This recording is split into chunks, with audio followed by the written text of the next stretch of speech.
Good morning, friends. Thanks for being here with us this morning for Journey Home Meditation's morning sit. We're going to do this practice together today. A little bit of breathing, some contemplation, some meditative practice, some poetry. I'm Michael, and I'm here. Yeah. And I'm happy. I'm happy. And I'm anxious, and I am embarrassed. There's a lot of things today, but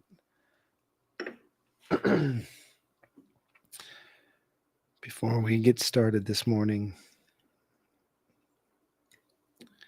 I think it's important to remember our breath. So let's just have a few breaths together this morning.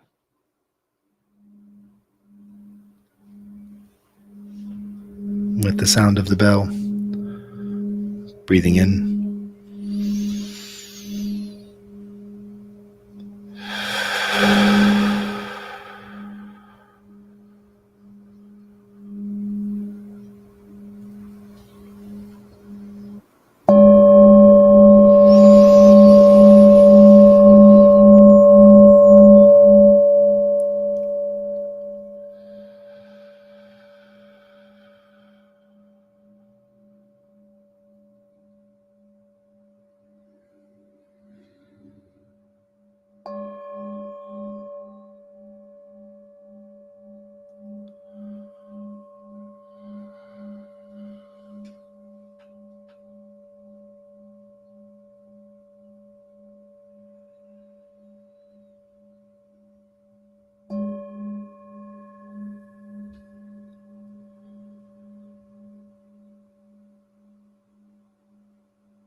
Even there, I begin to shift. I'm going to start with the poem this morning, and we'll probably come back to it because I'm finding it to be relevant today to me. This is a poet that is new to me. I was able to go to Ashland, which is the home of one of my favorite bookstores in Oregon. Ashland Books there. I think it's Ashland Books. I don't know the name, but I think it's Ashland Books. It's a used bookstore in the downtown area that's just such a lovely place. The people that maintain the bookstore are just awesome folks. I've been shopping there for 13 or 14 years. And they have a really plump poetry section. Like the word plump. They have a really good poetry section. They put a lot of effort into curating good poetry when they purchase used books from people, and it's awesome. And I was just spending a little time browsing the shelves, and I have this sort of method of mine of choosing new poets, and this one passed my test. I don't know.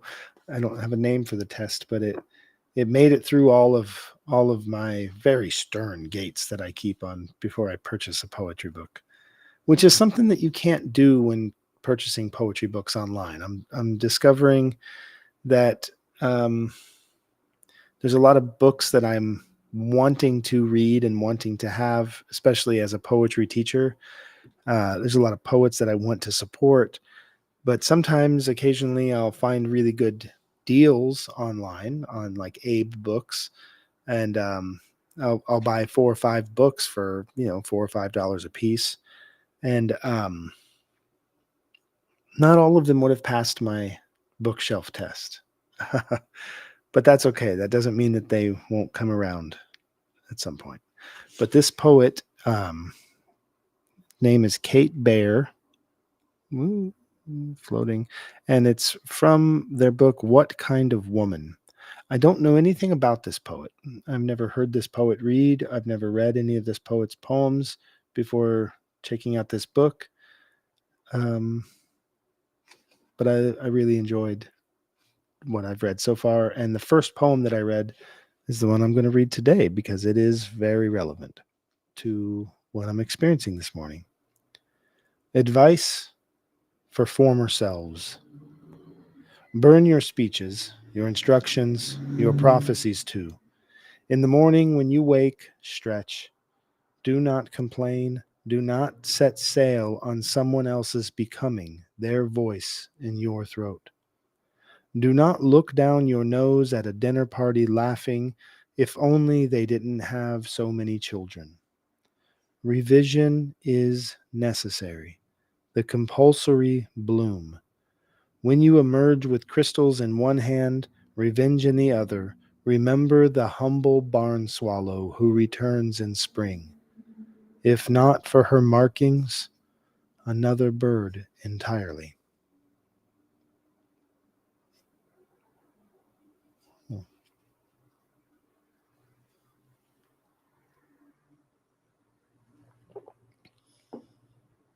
It's Kate Bear. What Kind of Woman is the name of the book.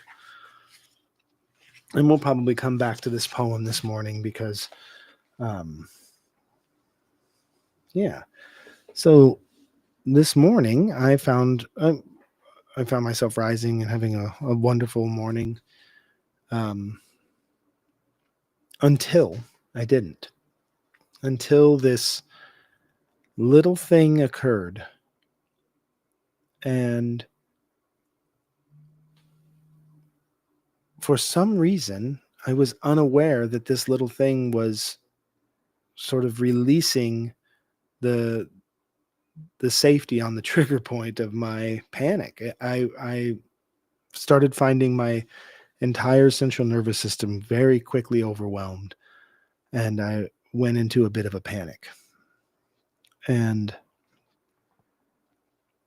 it, I mean, even now, an hour later, um, it is maybe even more than an hour and a half later. It is still sort of receding, right? There's still remnants of it in my system. And I just, at the time, of course, it was terrible. Panic attacks are terrible. They're no fun. That's why we call them attacks, not panic massages or panic dessert. You feel literally attacked by something that's outside of who you are in that moment, whether it's outside of who you think you are or outside of who you wish you were, whatever it is, you find yourself, I find myself in a panic attack, uh, almost feeling like I'm being smothered by the world. It's a very bizarre feeling. And especially when it can come so quickly. I don't have them very often. Um, but it did, after I have had the experience this morning, of kind of this rapid switch in my central nervous system. It was almost like my central nervous system had a coughing fit. you know uh like it you're doing fine, and you go to take a drink, and at the same time you breathe something in a little bit, and then everything gets switched around, and then you're choking and you're coughing, and that's what it feels like. But then it made me recognize, you know, it wasn't that little thing that caused the panic attack. It wasn't that little moment of inconvenience or something that occurred that is by and large insignificant. Um, that wasn't the cause. That was just the opening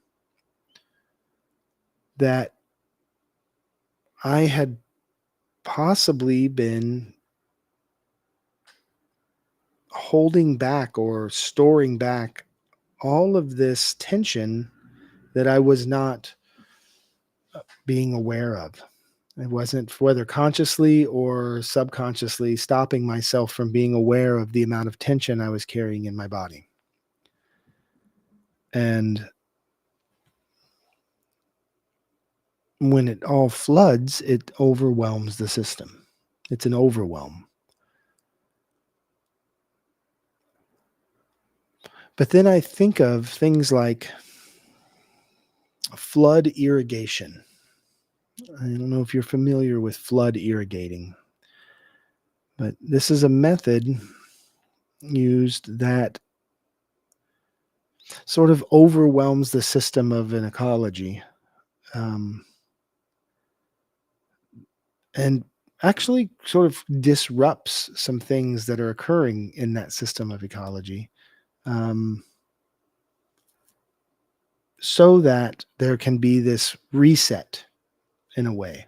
Some cultures, agriculture, permacultures, you know, even hunter gatherers would use fire to clear sections of underbrush and things that were not exactly preferable for planting food or for growing grasses to graze animals, whatever it may be. And sometimes, water can be used in a very similar way. There's differences in how fire and water behave, but inevitably the same thing is kind of happening. It's a cleansing, it's a clearing. And I started thinking about the way that my body has a consciousness outside of my conscious mind. My mind is not the entirety of my consciousness. Our minds are not the entirety of our consciousness. We sort of stick them into here because this is like the central point of most of our sensory input. So we think then that the mind, that must be consciousness.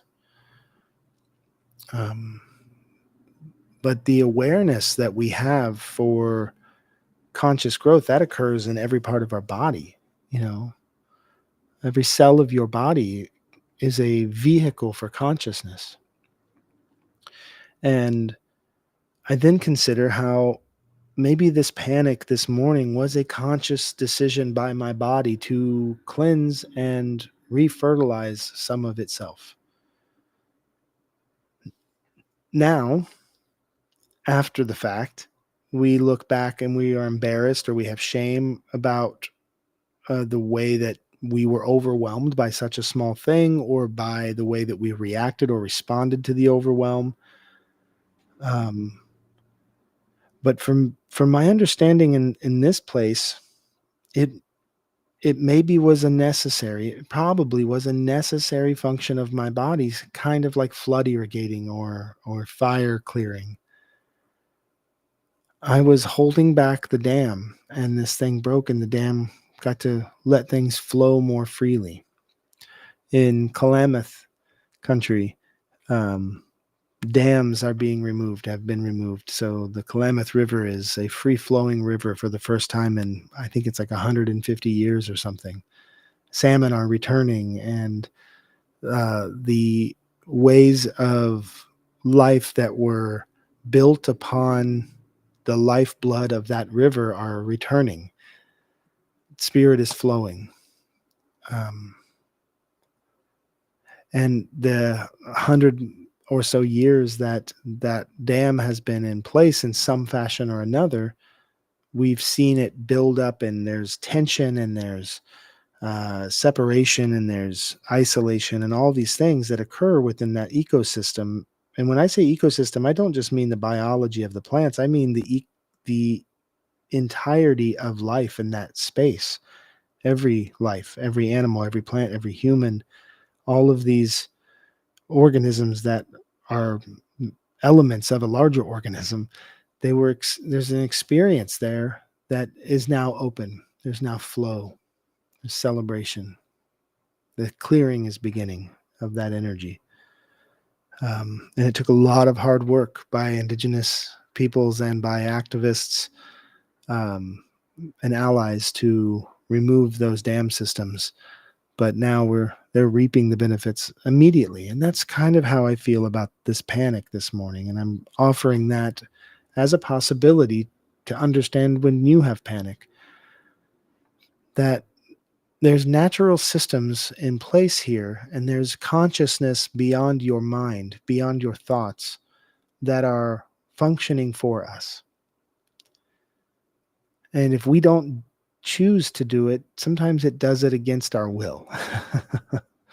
uh, you know, one of my favorite things that I understand about my body is when I don't listen to the body whisper, I'm forced to hear it scream.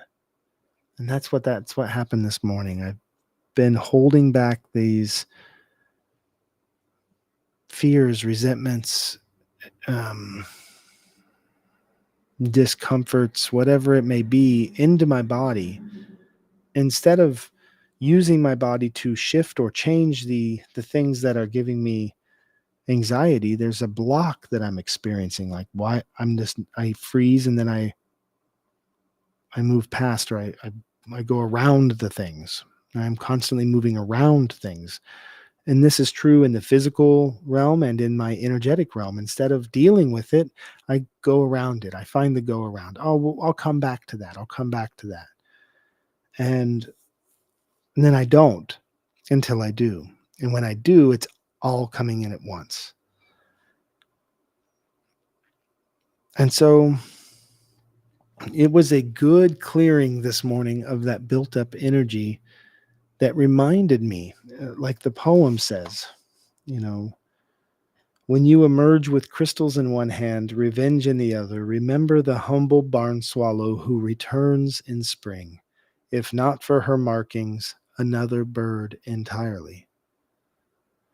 Your markings, the bird's markings, you can identify her by her markings. And we have markings. We have these things that we can carry with us, but they aren't the entirety of us, but they can identify us. We can identify ourselves. You can find yourself within that rough experience. And in having that experience, that flooding irrigation, that fire clearing, that panic attack, right? And having that clearing, that opening, you'll see your markings. Oh, there I am. I was just underneath this, or just, I don't know, that metaphor isn't coming completely through for me right now, but it's the feeling is there. Yes, I can come back each spring. And so now I sit with feelings of gratitude for the panic, and also feelings of, well, how are we going to move forward with this knowledge to create health and wellness and abundance in my body, in my home, in my relationship, in all of the ways that this clearing can open up? How is this the best thing for me right now? How can I utilize this space of openness?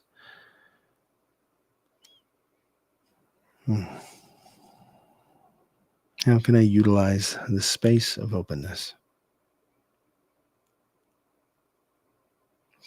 Maybe let's just bring in, for a few moments, our practice.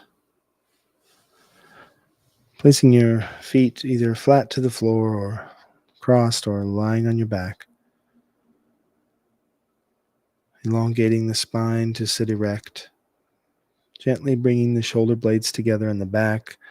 Opening your palms facing upwards so that your shoulders roll open just enough to open the chest and the heart. Relaxing the shoulders, the jaw.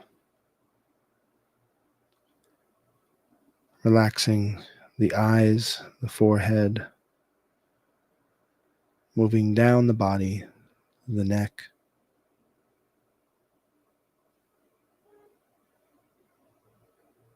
The shoulders and the arms, the chest, the upper back.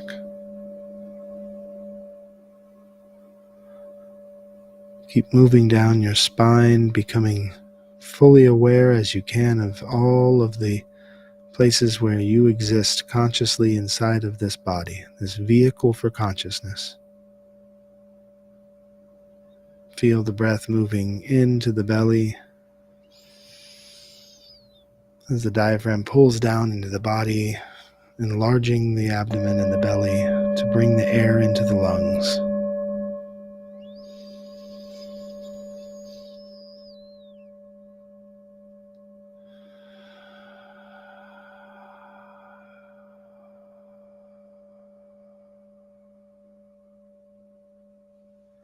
Stay with the breath entirely in, and as it moves energetically through the body,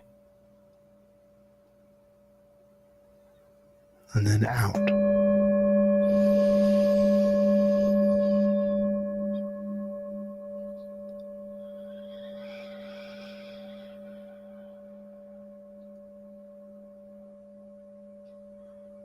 Move your awareness down the spine, through the groin and the upper hips, the thighs, the knees, the calves, the feet.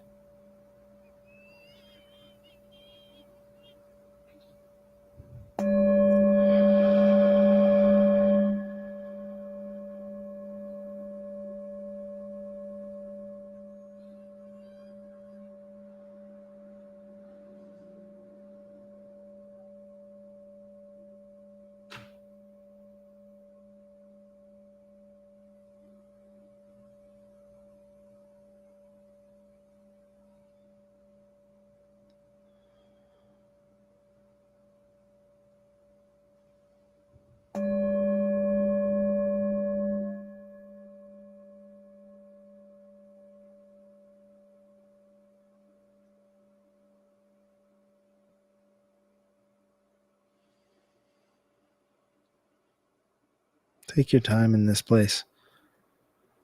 There's no rush in or out.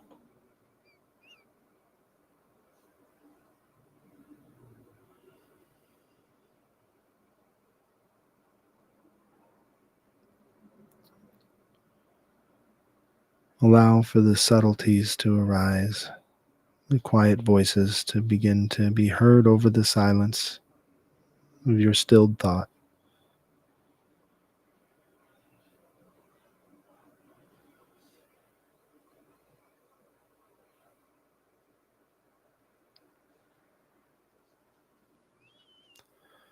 See what it is after the storm.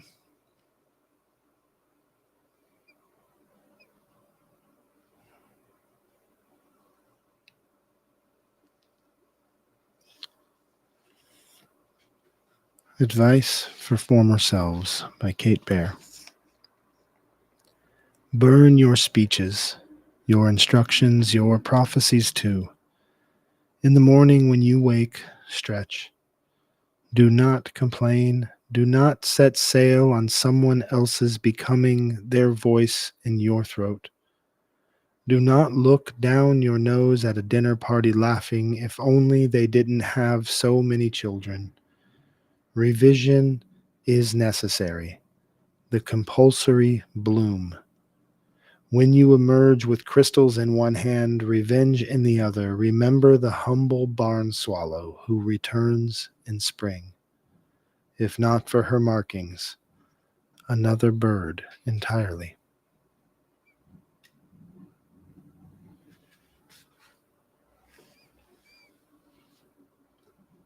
Thanks everyone for being here this morning.